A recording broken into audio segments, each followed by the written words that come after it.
Hey guys, today I'll be walking you guys through week 4 session management at Shepherd. So for this week, we need to know what cookies are. Cookies are a form of identification that the backend saves on your web browser and lets them keep track of who's accessing their application and keeps track of certain variables. So for example, let's take this first question and let's complete the lesson. And it doesn't work. It says lesson not complete. If we look over at Burp, we see that we had a post request. And we can send that over to the repeater. And the very first cookie we see, lesson complete. It says that lesson is not complete. If we take that and we just delete the not and we send it over again, we complete our lesson. So this is an example of a very weak session management this website created. So let's move on to the next question. Over here we have an administrator only button. So if we try clicking on it, it shouldn't work because we're not an admin or administrator. We could go back to Burp and look at the post request. So you guys should notice that there are lots of fields over here.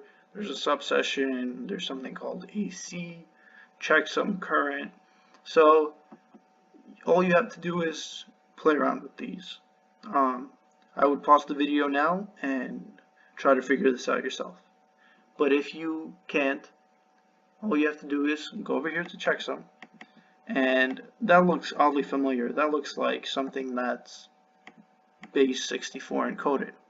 So we decode it as base 64, and we see that the role is user. Why don't we change it to admin? We'll try admin first. So we'll encode it as base 64. Right? We go over here. Is it in the repeater? So we change this, and we go. So it doesn't look like it worked. Let's go back and let's see. So we tried admin, but there's also administrator, right? So we can go over here, and because it says only administrators, so maybe it's not admin, it's administrator, right? Let's try that. So we copy that, we go back to the repeater, we change the checksum again, we go, and we got in. Admins only call. Welcome administrator. We get the key. Let's move on to the next question. So here we're trying to log in, right?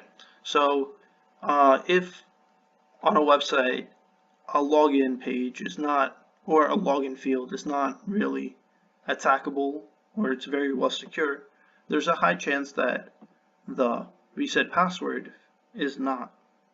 So let's see. Let's try to log in as admin. Right? Whoops. Admin. Right? And so it didn't work, but we get their email. So from that, we can go over to the reset password, and we can try resetting their password. So password reset sent. Let's go over to the request. Send it over to the repeater.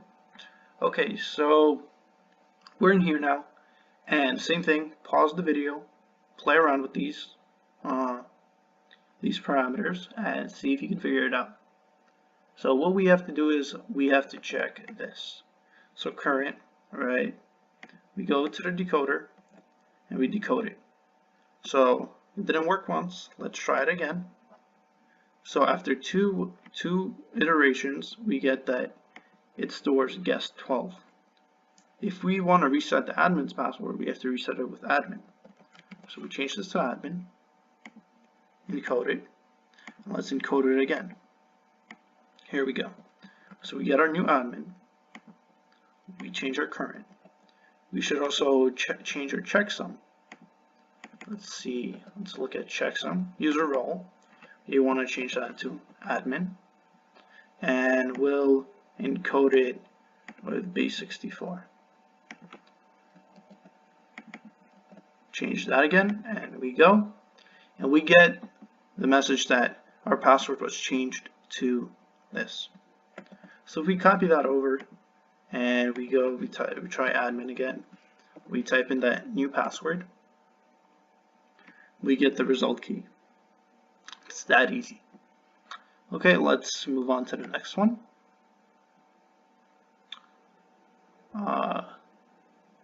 So over here, we have another login page. So we can try logging in as admin again, and that didn't work. So we can see what this does. So we can change password, right? Let's change the password. Okay, and login. So password change successful. We go over here.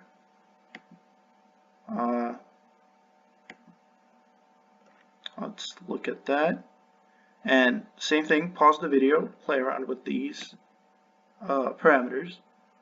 And then if you can't get it, come back here and we check this again. So check this and we see that it's again user role. We change it to admin. We encode it as base64. And same thing with current. We check that. Same thing, guest 12. You want to change it to admin. And then encode it twice. Alright. And go. So passage change request successful.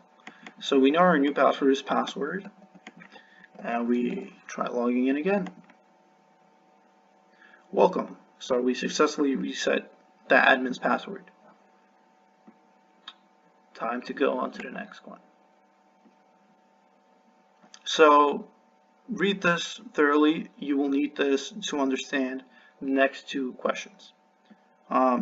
So basically what happens is we fake a link or an image in this case, because it asks for a URL of an image, and instead of giving them a URL of an image, we give them this link. So what this does, it gives the user ID access, it gives it complete access or root access or something like that. So for this to happen, you need to have a cookie, I guess, that allows it. And if we send over the link to the admin most likely is able to grant the user, which in this case we are 343452462, access to whatever we want. So we copy that link over here. It should be securityshepherd.com, root grant complete, right? And we type in our ID in the end, and we should update image. Here we go, it's complete. So when the admin sees this image over here, instead of loading up an actual image, the web browser actually loads up this URL and gifts us root access or whatever access we're trying to get. So for the next challenge over here, for cross-site request forgery, it's basically the exact same thing. So we want someone to access our link over here, user challenge 1 ++ user ID, and we want someone to access our user ID. So the only way for you to increment your counter is that someone else has to do it. You can't go on this website yourself. For example, if I go on this website myself, we see that it failed because it knows that I'm trying to increment my own counter. So to do this, over here we have a bunch of people that uploaded pictures and stuff. So right now I have a cookie, right, as my picture. So if we actually change this over to the link that I want, which is the Security Shepherd CSRF Challenge 1 ++, and my ID, and we update it, now whenever this page loads, instead of loading a picture of a cookie,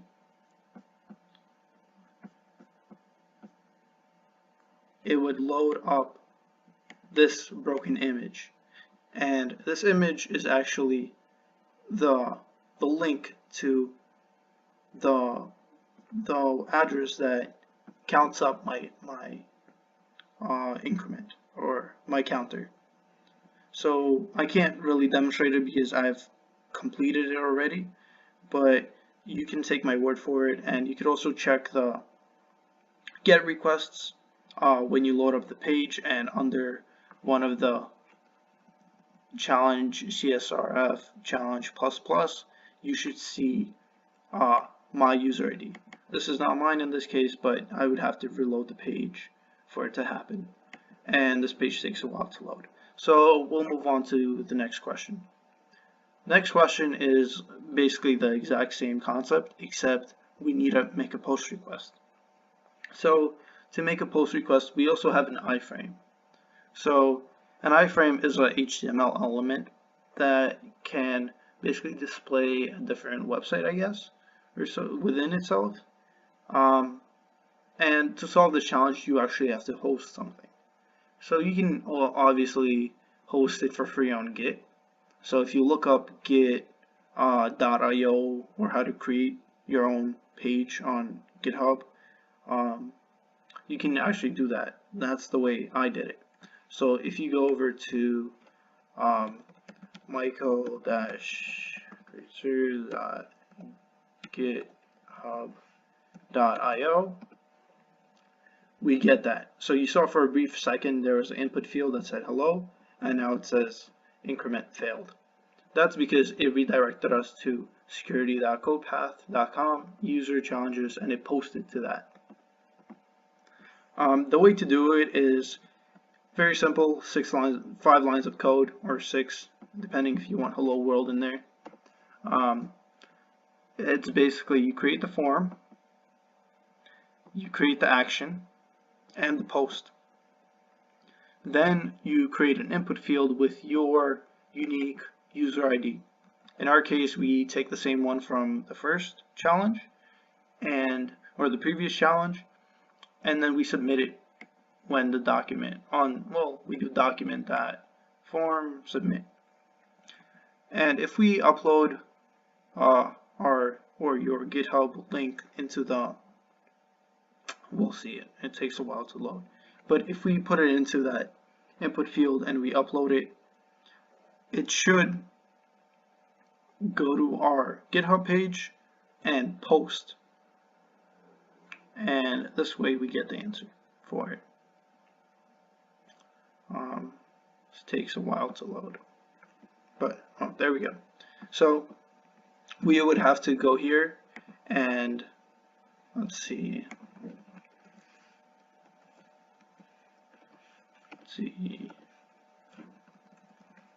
All right, take this link and paste it in here. Make sure that you use HTTPS when if you're using GitHub at least, because it won't work otherwise. And we update our image URL. So if we go back down and we search for me, we get that query, and it should actually load up the next time someone goes on this page automatically. I would refresh it, but it would take a while to load up again. But it should work for you guys. Yep, thank you for watching. Please subscribe, comment, like, stay tuned for more videos.